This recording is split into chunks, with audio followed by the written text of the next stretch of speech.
Muy bien. Vamos viendo entonces qué es, cuál es la estructura. Como decían sus compañeros, oración, conjunto de palabras, unidad sintáctica, tiene sentido pleno. Pero una oración, chicos, puede ser utilizada suelta en cualquier lugar y puede ser entendida de cualquier código. Y se los he demostrado. En castellano hemos dicho que era los niños comen. En francés, les enfants mangent. En italiano es i ragazzi mangiano. En portugués, los meninos comen. Listo. Pues se entiende la idea. Si yo voy y pregunto a alguien, me va a decir. O sea, todo el mundo se va a imaginar en su significado y significante niños comiendo. ¿Ya? Pero como nos decía Harold, el párrafo es, si bien es un conjunto de oraciones, estos tienen una relación. Y en su conjunto, es decir, en su unión, pueden formar la unidad lingüística mayor que va a ser el texto.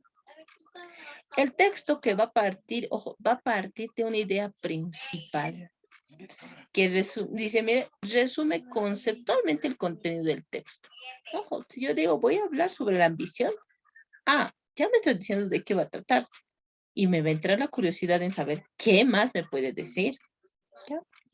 Ahora, algunos dicen, autores mencionan que la idea principal es la idea, una idea general. ¿Ya? Pero mucho va a depender del autor. Puede ser una idea general, como también puede ser una idea realmente trabajada a partir de alguna situación. ¿Ya?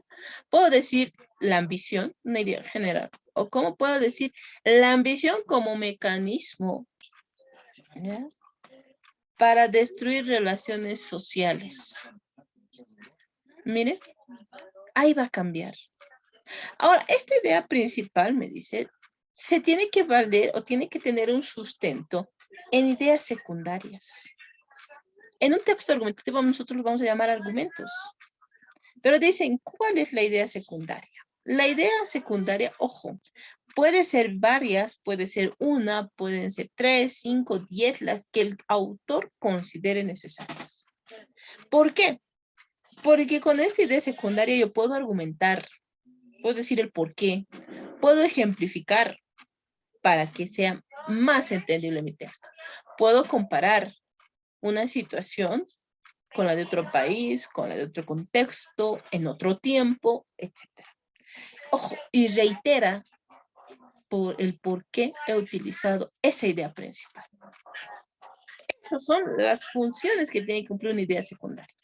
¿Ya? Que van a surgir, que van a ser, como nos dice aquí en el cuadrito, ideas particulares. Porque esta idea particular, ojo, va a cambiar según el autor, va a cambiar según el contexto.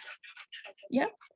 Ahora bien, aquí nos dice que son informaciones, miren, hay informaciones puntuales. ¿A qué me voy con las informaciones puntuales?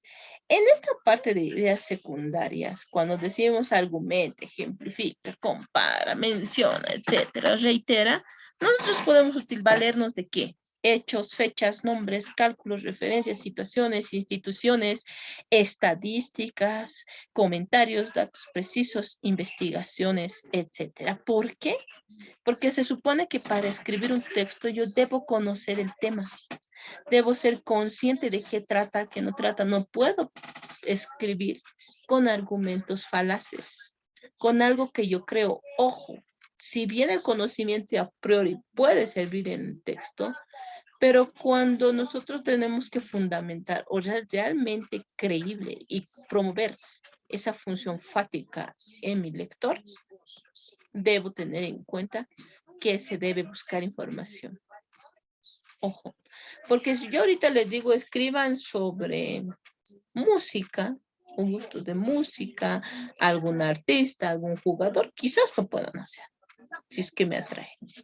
Pero si yo les vengo a decir, ahorita hágame un ensayo sobre la producción o la exportación de gas a los países latinoamericanos, realizado por YPFB, ¿quién me va a escribir? Vamos a recurrir al plagio, a copiar, ¿ya? Entonces, ojo, recordamos esto. La idea principal va a sintetizar o va a ser el punto de partida de donde se van a desprender las ideas secundarias. Y las ideas secundarias tienen la función de complementar, desarrollar, explicar, ampliar la idea principal. Y con esta forma, cumplir ¿con qué? Con lo que está destinado del texto. Conseguir algo del lector. Así sea que se moleste, que nos diga que no es lo correcto, magnífico.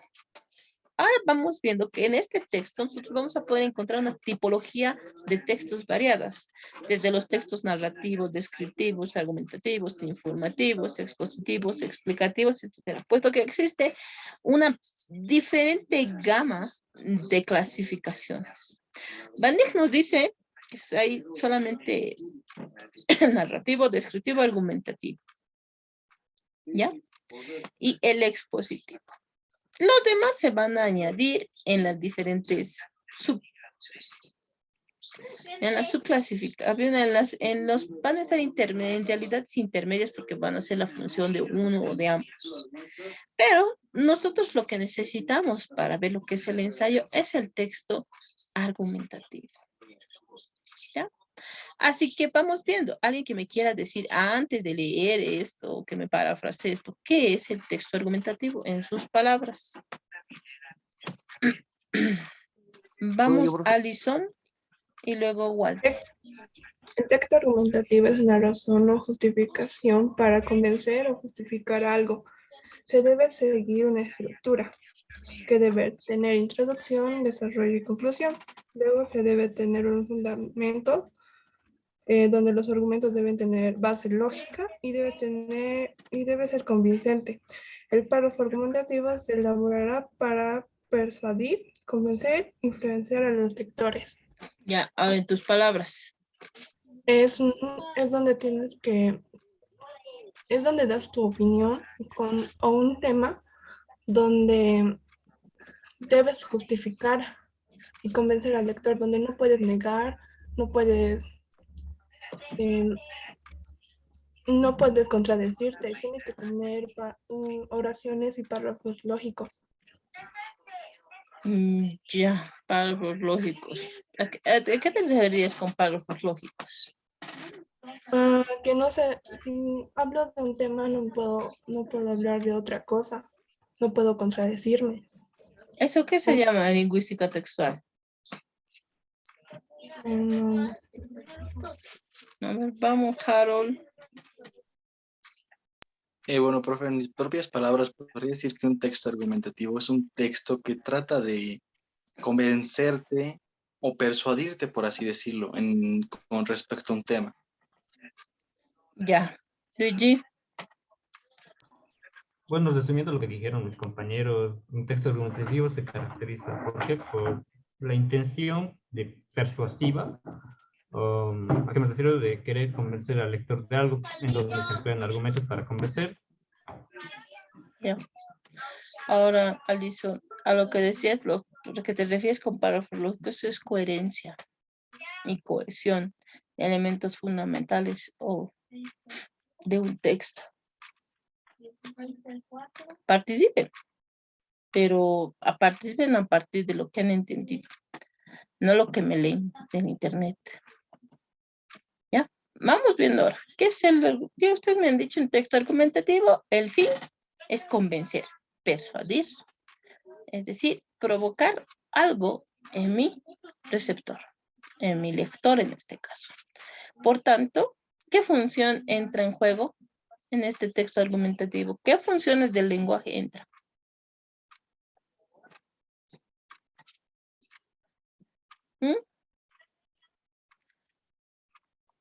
¿Qué funciones? Segundo de secundaria. No, primero de secundaria. Se ve las funciones del lenguaje. A ver, ¿qué función entra? La función fática. La función fática que me dice que debo mantener la relación, o sea, esa comunicación a través del papel, ¿no ve? y que pueda yo tener en cuenta que mi lector no se vaya a aburrir y al primer párrafo, lo deje y se vaya. No. El hecho de establecer esa conexión de principio a fin. ¿Ya? Ahora, otra función que va a entrar es la metalingüística, porque a través del lenguaje voy a explicar algún punto. La función denotativa, puesto que mi intención es informarle, darle a conocer a mi receptor. Esto es así y de manera clara. Y la función conativa, porque quiero que reaccione. Estoy pidiéndole algo. Puede ser que me odie. No, son ceros, se escribe, como vulgarmente se dice. O me diga, no, le falta mucho. O me pueda decir, está bien, no sabía que era así. O sí, está en lo correcto. Pero son actitudes que debe generar mi texto, ¿no? ¿Puedes Ahora, repetir las funciones, por favor? la fática, la metalingüística, la conativa y la denotativa. ¿Ya? Ahora bien, ¿qué es el texto argumentativo? El texto argumentativo tiene objeto expresar, defender opiniones o rebatirlas con el fin de convencer o persuadir a un receptor mediante el uso de argumentos o contraargumentos. En esta parte dicen, yo puedo hacer un texto, plantear una idea, idealmente poner contraargumentos para demostrar que esa no es una tesis valedera. Puedo. El lenguaje me lo permite, el texto también. Para ello, chicos, dice, nosotros podemos utilizar diferentes argumentos, ¿ya? Para validar, perdón, mi tesis. Ahora, en este texto argumentativo, mucho va a tener en juego la interpretación subjetiva de la realidad que yo tenga como persona.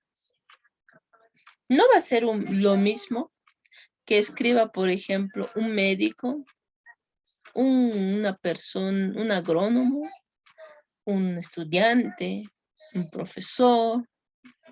No va a ser, si le hacemos escribir a todas esas personas un texto argumentativo sobre un mismo tema, sobre una película, no va a ser lo mismo.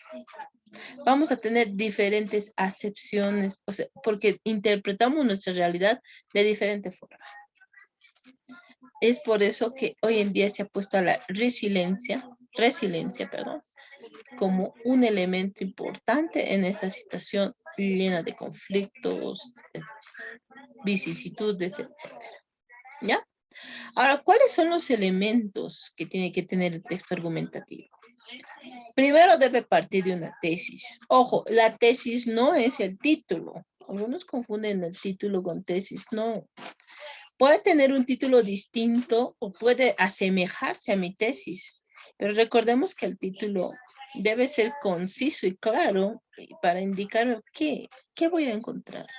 Además que tiene que ser atrayente, es como decir, la primera así, llamada, así, ven, no te vayas, así, ¿ya? Y la tesis es el elemento así detonante que va a atraer o no al lector, ¿ya?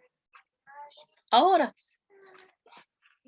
la tesis va a ser el punto que yo tengo que bien defender y demostrar que es así, o bien demostrar con otros argumentos que no es lo que muchos piensan. Ojo, pero para eso hay que tener mucha experticia al escribir. Ya la mayoría que escribe tiende a defender sus puntos de vista. ¿Cuánto tiempo tengo? ¿Listo? Entonces vamos viendo lo que son los argumentos. Dice, los argumentos van a ser los razonamientos, ejemplos para defender la tesis. Es como ustedes quieran decir en un lenguaje claro y sencillito, son los pro y los contra de esa idea. ¿Por qué me dicen que los jóvenes pueden tomar a temprana edad? Y ahí vamos a poner, ¿no? 1, porque no tienen la madurez plena, digamos, para poder elegir qué les hace bien y qué no. 2, se dejan llevar por la presión social. Esos son los argumentos. Miren, puntos a favor, en contra, que yo voy a defender. Ahora, en este momento de poner los tipos de argumentos, habíamos visto que hay diferentes. Desde lo que tenemos los argumentos de comparación, contraargumentación, ejemplos, definiciones, citas, citas de autoridad, repeticiones, ¿cuáles? Va a depender mucho del autor cuál de ellas quiere utilizar. La mayoría a veces utiliza lo que es simplemente la ampliación de una idea. Pero es necesario, dice, nutrirlos de ejemplos, definiciones, citas de autoridad, para que a partir de ello nosotros podamos explicar, atrapar, ¿ya? Y otro punto importante, pues, va a ser la conclusión.